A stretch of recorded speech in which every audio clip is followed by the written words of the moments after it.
il aime le code. Il faut que la communication soit codée, mais de façon claire et transparente. La rigidité, c'est pas pour nous. Mon nom est Francis Parent-Valquette et vous écoutez le Sandro Show. Mais le plus important, c'est qu'il est bélier. Aujourd'hui, petit épisode spécial, je réponds à des questions que tu ne m'as jamais posées. Puis là, tu vas te dire, mais pourquoi tu réponds à des questions que je ne t'ai pas posées? Parce que c'est pas toi qui les as posées, c'est mon ami Stéphane. Mon ami Stéphane, il écrit sur des blogs, je crois qu'en français, on appelle ça du guest blogging dans la sphère de la balado. Donc, il écrit des articles sur des blogs indépendants et il fait des chroniques balado. Cette semaine, il m'a demandé, il dit, j'aimerais ça faire un article technique. Est-ce que tu serais prêt à me répondre à quelques-unes de mes questions? J'ai dit, bien sûr, mais dans ma tête, c'était comme, éventuellement, je vais faire ça. Et finalement, j'ai compris que c'était l'article qu'il veut faire cette semaine.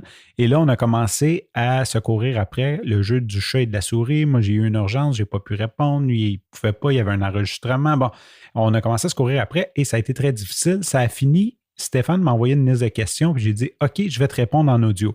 Je prends le temps de répondre en audio et là, je me dis, hey, il faut aussi que j'enregistre le Sandro Show. Et là, je me dis, OK, je vais combiner les deux, je vais répondre parce que je crois que c'est des questions pertinentes. Peut-être que ça va t'intéresser, peut-être qu'il y a des gens que ça va intéresser que tu connais. Dans le fond, il veut faire un article pour les novices en balado et il veut avoir mon avis sur ce qu'on devrait faire. Avant de commencer là-dessus, il y a un petit bémol que je veux mettre. Les questions sont tellement génériques et c'est tellement dur d'avoir une réponse générique, un one size fit all pour répondre en bon français, parce que chaque balado a un contexte différent, il y a un format différent. Est-ce qu'on parle d'un balado solo? Est-ce qu'on parle d'un balado en entrevue? Est-ce qu'on parle d'un balado narratif?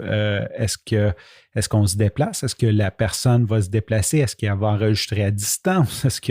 Il y a tellement de facteurs qui vont faire qu'un type d'équipement est plus adapté à un balado qu'une autre, que c'est difficile pour moi de dire comme hey, si tu commences, ça te prend tel micro parce que ça ne veut pas dire que ce micro-là est adapté à tes besoins. Ceci dit, je vais répondre aux meilleures de mes questions et je vais garder le contexte vraiment débutant, entre guillemets. Si jamais ça ne te convient pas, Stéphane, ben, je te réenregistrerai des réponses et ça fera un autre épisode du Sandro Show.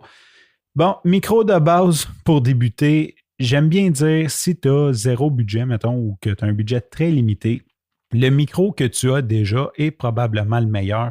Ça tombe bien, on vit en 2020 et à peu près tout le monde a un téléphone intelligent ou toi, Stéphane, tu appelles peut-être ça un smartphone qui a deux micros dessus. Donc, un micro en bas et un micro en haut. Le micro de ton téléphone cellulaire peut très bien être un point de départ pour commencer à faire ta balado-diffusion. L'autre chose qui est important de savoir, c'est que généralement, même si tu veux utiliser ton téléphone cellulaire, un micro externe est toujours une bonne idée d'avoir un micro que tu peux brancher dans ton téléphone cellulaire pour enregistrer. Généralement, ça donne une meilleure qualité car il est un peu plus gros. Généralement, les diaphragmes sont plus gros, donc que ce soit un micro lavalier ou un micro shotgun qui va dessus, ça peut être une très bonne alternative. Ceci dit, les iPhones dernière génération ont un son assez incroyable pour un micro de téléphone. J'ai vraiment été surpris, agréablement surpris par la qualité qui sort. Micro, téléphone pour commencer. Si jamais tu veux absolument avoir un type de micro à mettre dans ton article, Audio-Technica ATR 2100, c'est un bon micro pour commencer, micro dynamique, USB et XLR, donc qui va te suivre au fur et à mesure que tu vas grossir si jamais tu veux le brancher dans une console et tout.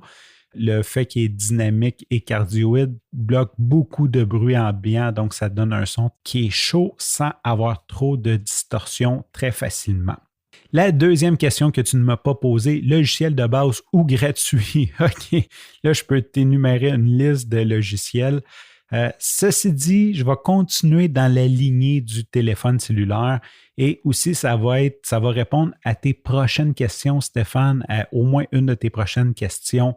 L'application Anchor, A-N-C-H-O-R, le site anchor.fm, je pense que c'est vraiment un très bon point de départ qui peut te permettre d'enregistrer tes épisodes directement à partir de ton téléphone cellulaire, même si tu as un micro externe. Il va te permettre d'ajouter des musiques d'intro, des musiques de transition. Si les gens l'écoutent à partir de Spotify, tu peux même intégrer la musique de Spotify maintenant, ce qui est vraiment bien. Ceci dit, si les gens ne l'écoutent pas de Spotify ou de Anchor, la musique ne sera tout simplement pas là, mais ils ont une bande de musique gratuite et de sons et d'effets sonores gratuits que tu peux faire le montage. Ils ont même un petit éditeur à même le téléphone que tu peux faire tes coupures, qui est vraiment facile. C'est pas mal la seule feature, c'est de couper. Il n'y a pas vraiment beaucoup d'options, de fonctionnalités. Mais pour commencer, ça peut être une très bonne chose. Et aussi, ça te permet d'enregistrer à distance avec l'application du téléphone. Donc, tu peux même faire une entrevue à distance avec quelqu'un d'autre et c'est vraiment facile. Je l'ai testé pour une formation que j'ai donnée au Cégep. Ça va vraiment bien. Si tu veux aller une petite coche plus loin, j'irai avec Auphonic, Auphonic, qui est un logiciel gratuit pour 2 heures de contenu par mois. En gros, c'est une intelligence artificielle qui va ajuster et enlever le son, le son en arrière, les mauvais sons, et qui va ajuster tes niveaux. Ça fait une très bonne job aussi. Et quand tu installes les applications sur Windows ou sur les téléphones ou sur Mac, tu as toute une interface d'édition où tu peux rajouter ton intro, ton outro, etc. Donc, ça pourrait être la meilleure des choses. Maintenant, sur quelle plateforme des débuts? Ça tombe bien, je l'ai nommé pour l'enregistrement Anchor et la première plateforme que tu devrais être dessus pour la simple et bonne raison qu'en plus d'être gratuit, de te permettre d'enregistrer, ils peuvent même faire la distribution de ton podcast pour toi. Donc, eux vont aller mettre ton flux RSS sur 9 plateformes différentes, dont Apple et Spotify. Si jamais tu fais ça et qu'il y a des erreurs et que supposons que Apple ne te laisse pas passer tout, ils ne sont pas très proactifs. C'est toi qui dois les recontacter pour essayer de régler le problème, ce qui peut être chiant. Ceci dit, si jamais ça te tente ou si tu veux repointer vers cette ressource-là, ma formation gratuite varmedia.com/formation avec un S, j'offre le premier module, j'explique exactement comment lancer son podcast avec Anchor et aussi comment faire la distribution manuellement pour que tu gardes les droits et que tu sois toi-même directement en contact avec les différentes plateformes. Et bien sûr, au Québec, on ne peut pas négliger d'ajouter son podcast sur Balado Québec qui offre une très bonne visibilité au nouveau contenu et c'est des gens du Québec qui vont visiter ce site-là. Quels sont les problèmes techniques que rencontrent les novices? Selon moi, c'est vraiment juste dans l'exécution, c'est dans les procédures, dans les opérations. Généralement, les novices qui arrivent, c'est qu'ils vont oublier de peser sur enregistrer ou ils vont se mettre d'une mauvaise position. Dans ce cas-là, je dirais la préparation est la clé pour le dire en français. Prépare-toi, fais-toi une liste de choses que tu as à faire, comme tu as besoin de fermer ton ordinateur pour ne pas avoir de notifications, ferme-la. Est-ce que je suis dans un endroit calme? Est-ce que ma connexion Internet est bonne? Ne pas être au vent. Tu sais, tout ce que tu peux trouver qui pourrait mal aller, fais-toi une liste pour t'assurer que tu passes au travers avant de commencer. La même chose, si tu reçois un invité, prépare-toi, prends le temps d'aller voir ses réseaux sociaux, de comprendre ce qu'il fait, qui il est, avant de le faire. Si tu as des questions comme apprends-les, prends le temps de vraiment bien te préparer. Je pense que c'est vraiment ça l'erreur technique, c'est teste tes équipements, teste ton bouton enregistrer, puis assure-toi que tout fonctionne. Ça devrait bien aller. Et maintenant, sur quoi un débutant doit concentrer ses efforts? Et ça, celle-là, je sais que quand je réponds, souvent, j'ai des commentaires. Il y a plein de monde qui me lance leurs commentaires. Concentre-toi sur peser sur enregistrer. Ça, c'est ma philosophie de vie. Tu veux faire un balado, ben fais un balado. Arrête de regarder la page Facebook, le site web, l'infolette qui va avec, la campagne de pub.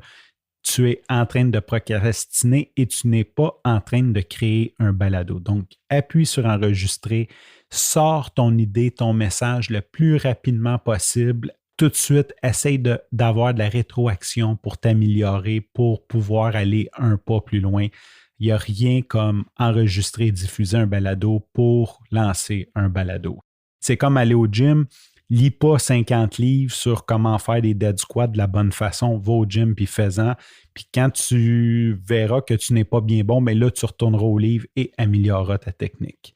Sur ce, je te remercie pour ton écoute. Je te dis à demain et bye bye.